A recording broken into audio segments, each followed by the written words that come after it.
Welcome to the Zach on Leadership Podcast. I'm your host, Zach Hughes.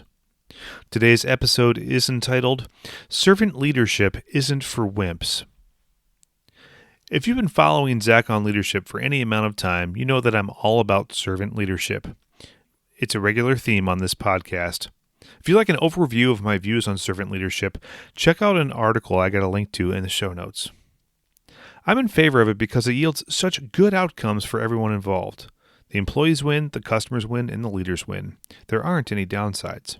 Yet, some still resist this leadership philosophy. Some argue that servant leadership is too passive. Some perceive those attracted to servant leadership roles may lack the fortitude for quote-unquote real leadership. In other words, servant leaders are wimps. I can see how that perception can happen. Servant leaders prefer to delegate and empower rather than make authoritative decisions alone. They use their positional authority only as a last resort. They tend to elevate relationships over tasks. They make themselves approachable.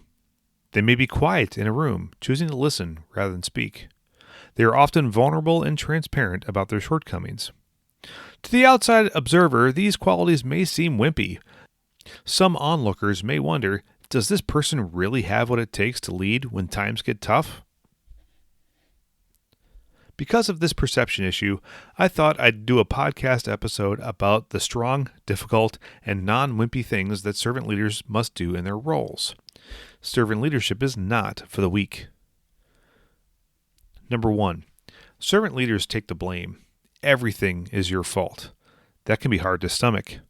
It's easy to throw someone under the bus. It's easy to blame the vendor. You can even blame your predecessor who isn't there to defend himself. It takes real strength to bear your responsibility and take ownership of anything and everything that goes awry on your watch. Number 2, servant leaders take criticism. Being a servant leader opens up a lot of avenues of communication and feedback, which means you'll get an earful. Leadership and defensiveness don't mix. It takes a lot of self-awareness and courage to listen to criticism. If this is a problem for you, I encourage you to work on it. This is a muscle that needs to be very strong. Number 3, servant leaders protect the culture. Culture is everything. You've worked hard to build a culture where people feel safe to do their best work.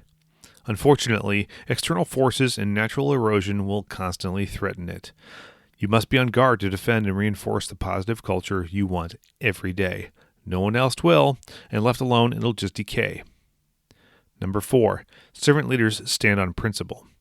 Non-servant leaders can get overly political. They can entertain ends justify the means thinking. They look for shortcuts. Servant leaders don't use those tools, but instead lead on principle. This leaves fewer options to get the job done, which is certainly harder. Number 5, servant leadership has a cost. People look at leadership roles and think about fancy titles, better pay, and respect. Few count the cost of what it'll take to give of themselves in service to their teams and their customers.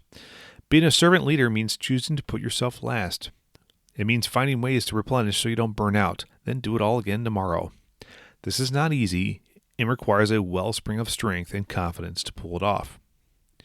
Number 6, servant leaders aren't reluctant to deal with personnel issues. Nothing kills a team faster than unresolved personnel issues. Do you have a rock star who's also a jerk? How about someone who just isn't pulling their weight? Do you have team members who can't get along? We know that we can't afford to ignore those issues. They won't go away on their own. They will spread like cancer. This work is often brutally difficult. If done well, few will know the gory details and what you personally sacrificed to get it handled. One thing is for sure, this requires the utmost strength, focus, and determination. Servant leadership is for the strong. That's my list. Do you still think servant leaders are wimpy? If you're considering servant leadership, but this list makes you flinch, then perhaps you aren't ready. If you are ready, get ready for the battle. This job will require everything you've got. That's all for this week's episode of the Zach on Leadership Podcast. Thanks for listening.